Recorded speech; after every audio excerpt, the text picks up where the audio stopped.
जय गुरु जी, शुक्राना गुरु जी। मेरी प्यारी संगत जी, गुरु जी का अनंतम अनंतम शुक्राना।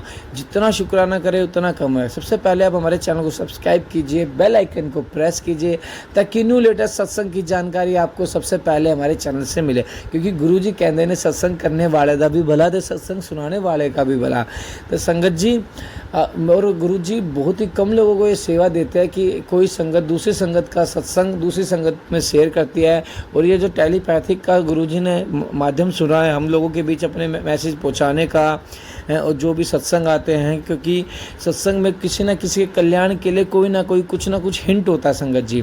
तो इसलिए हर सत्संग को आप पूरा ज़रूर सुनिए, क्योंकि गुरुजी बहुत उम्मीदों से और बहुत कुछ चीज़ देख के आपके जीवन के बदलाव, आपके जीवन में चल रहे परिवर्तन को देखते, आपके जीवन में क्या होने वाला उन चीज़ों को देखते हुए ही आपके सामने वो सत्संग लेके आता है जो आपके लिए ज़रूरी होता है। तो आप सत्संग को कभी इग्नोर मत कीजिए संगत जी। आज का सत्संग बहुत ही प्यारा सत्संग है संगत जी, बहुत ही प्यारा सत्संग है। मेरा खुद का सत्संग है संगत जी। मैं अपना नाम बताना चाहूँगा, अंकित नाम है मेरा खुद का सत्संग है। और आज का सत्संग मैं शुरू करता हूँ गुरु जी के मंत्र जाप से। ओम नमः शिवाय, शिव जी सदा सहाय। ओम नमः शिवाय, गुरु जी सदा सहाय। जैसे कि संगत जी मैंने बताया, कोई भी सत्संग को कभी इग्नोर नहीं करना चाहिए, क्योंकि गुरु जी हमें वही सत्संग भेजते जो हमारे लिए ठीक होता है।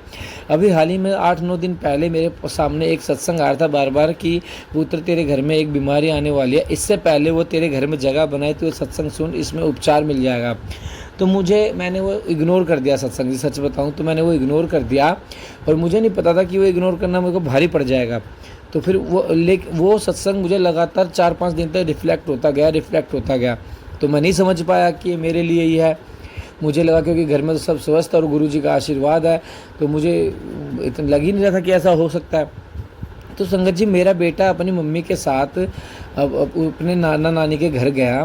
तो जैसे ही वो यहाँ से गया ना, बिल्कुल ठीक था संगत जी। बहुत अच्छा, हेल्दी, खुशी मिजाज, हंसने वाला मेरा बेटा है। बहुत ही अच्छा है गुरुजी के आशीर्वाद से। गुरुजी का आशीर्वाद है जब ही इतना प्यारा बेटा मिला है मुझे भगवान से। संगत जी, वो बहुत हेल्दी था और वहाँ से स्वस्थ गया था। तो रात को 1-2 बजे उसकी वहाँ पर तबीयत ख़राब हो गई। तो फिर अगले दिन मेरा प्रेम मंदिर जाने का प्रोग्राम बन गया संगत जी। तो मुझे पता नहीं था, तो मैं प्रेम मंदिर निकल गया। तो वहाँ पे दर्शन करने बाकी बिहारी जी के। तो फिर वाइफ की फ़ोन आता है, मैसेज आता है कि कार्तिक की तबीयत ज़्यादा ख़राब है। तो मैंने बोला कोई नहीं, एक दिन कार्तिक को दवाई दिला लेना। ना नहीं, अगर ठीक हो जाता तो ठीक है, नहीं तो फिर वापस।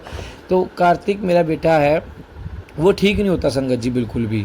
तो वही सत्संग फिर दोबारा रिफ्लेक्ट होता है कि इससे पहले बीमारी जगह बनाए, अभी भी वक्त है, सुन ले, सत्संग में उपचार है।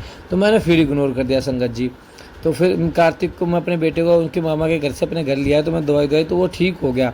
फिर अचानक से 1-2 दिन बाद संगत जी, पता नहीं कार्तिक को क्या हुआ, मुंह में से सलाइवा मतलब राल निकल गई। और कार्तिक ने गर्दन इस तरीके से तोड़ दी जैसे गर्दन में जान ही ना हो, मतलब जैसे कभी चुराए की हवा वगैरह लग जाती है। तो फिर मेरे को एकदम वही दोबारा सत्संग वही रिफ्लेक्ट हुआ कि इससे पहले बीमारी घर बनाए तो सत्संग हो। तो संगत जी, मैंने वो सत्संग पूरा सुना। उस सत्संग में रियलिटी में मेरे लिए ही था, और मैं बेवकूफ़ आदमी होके बार बार बेवकूफ़ बन के उस सत्संग को इग्नोर कर रहा था। लेकिन मुझे बाद में पता चला सत्संग ही मेरे लिए था। अब गुरुजी पे मुझे इतना विश्वास हो चुका कि जो भी चीज़ हमारे सामने तो वो मेरे लिए ही है। गुरुजी ने मेरे को बहुत चीज़ें ब्लेस कर चुके हैं, गुरुजी बहुत आगे लेके जा चुके हैं। तो संगत जी, फिर वो जैसे मैंने सत्संग सुना ना, तो उस सत्संग में उपाय था। और मेरे बेटा को फिर मैंने गुरुजी के आगे जो हम जैसे लुटिया ब्लेस करा के लाए थे पानी जल के ले जाके घर में हम सब स्वस्थ रहें, तो उस लुटिया का जल से हमने छींटा दिया और बेटे को थोड़ा वो जल पिलाया। तो बेटा उसके बाद स्वस्थ हो गया। उसके बाद बेटे को कोई दिक्कत नहीं हुई। फिर उसी दिन रात को सपने में मेरा एक दोस्त है, मेरे एक दोस्त की मम्मी और दोस्त मेरे घर आते हैं सपने में, और मैं उनको भोग लगाता हूँ, मतलब खाने के लिए बढ़िया पूरी दाल वगैरह मतलब खिलाते हैं। तो जैसे ही खाना खा रहे होते हैं ना मैं और मेरा दोस्त हम घूमने चले जाते हैं। तो दोस्त की मम्मी जो है ना, वो घर में बैठी होती हैं, और वो बैठ के ऐसे कह रही होती हैं कि बेटा टेंशन ना ले, मैंने तेरे बेटे के झाड़ा लगा दिया है, अब तेरे बेटे को कोई चिंता नहीं होगी। तो संगत जी, वो गुरुजी ही थे जो आंटी जी के रूप में आए थे, मेरे दोस्त की मम्मी के रूप में आए थे, और माता रानी का आशीर्वाद दिला के नवरात्रों में मेरे बेटे को बिल्कुल स्वस्थ करके चले गए। मैं इतना शौक और इतना सरप्राइज़ हूँ संगत जी, मैं इतना सरप्राइज़ हूँ कि संगत जी, गुरुजी हमारे पल पल का ध्यान रखते हैं, हर चीज़ से संकेत देते हैं, लेकिन हम अपनी लापरवाही, अपनी बेवकूफ़ी की वजह से इन चीज़ों को हैवे नहीं देते हैं।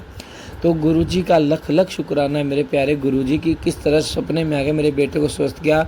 अब मेरा बेटा बहुत स्वस्थ है, 1 साल का हो गया। उसको जाड़ी मतलब दांत आते हैं जब बच्चे में थोड़ा चेंजिंग होता है छिटा, वो तो थोड़ा है, लेकिन बाकी अब मेरा बेटा बिल्कुल स्वस्थ है, ऐसी कोई दिक्कत नहीं मेरे बेटे को। ये सब गुरुपा की कृपा है।